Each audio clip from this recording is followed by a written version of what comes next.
Се сретнавме со победниците, разговаравме за бизнисот кој сакаа да го почнат. Мојата идеја представува за почеток мал производствен процес во кој што ќе се преработуваат и обработуваат пчелените производи, мед, млеч, полен и прополис и производи на база на истите. Идејата потекнува од семејно хоби, кој што во нашето семејство екзистира веќе половина век, а и од согледувањето на широкиот простор за пласма нови производи. И на второто место се наоѓа бизнис план поврзан со медот. Нашата фирма Пела Мед Битола ќе се занимава со откуп, пакување и продажба на мед, како и понатамошно проширување на нашиот производен асортиман кон останатите пчелни производи. Identify.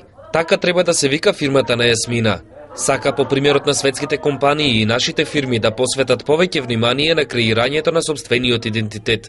Сведоци сме за многу фирми кои што постојат околу нас 10, 20, 30 па и повеќе години, меѓутоа нивниот идентитет и не е така добар според стандардите и критериумите во Европа и во светот. Немаат идентитет, односно лого или бренд со кој што би се пласирале во Европа па и во светот. Нашата идеја е да им помогнеме на тие фирми да го изградат својот бренд.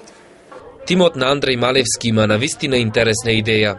Агенцијата за медија мониторинг СЕТЕ ќе врши систематска обработка и анализа на медиумските објави и при што на своите корисници ќе му понуди квалитетни информации, точни и навремени за нив, за нивната конкуренција и се разбира се што е во нивен интерес.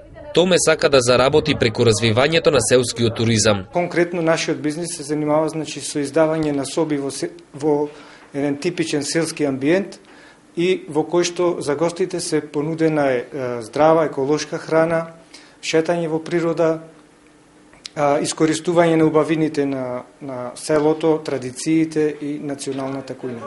Затоа што беа најдобри, бизнис стартап центарот ќе ги награди. Се наградуваат со место во инкубаторот, односно тоа е просторија каде што ќе добијат, ќе им се овозможи да имаат работни услови, со тоа што тука ќе во истиот тој инкубатор ќе има цел систем на поддршка за да го доразвиваат сопствениот бизнис.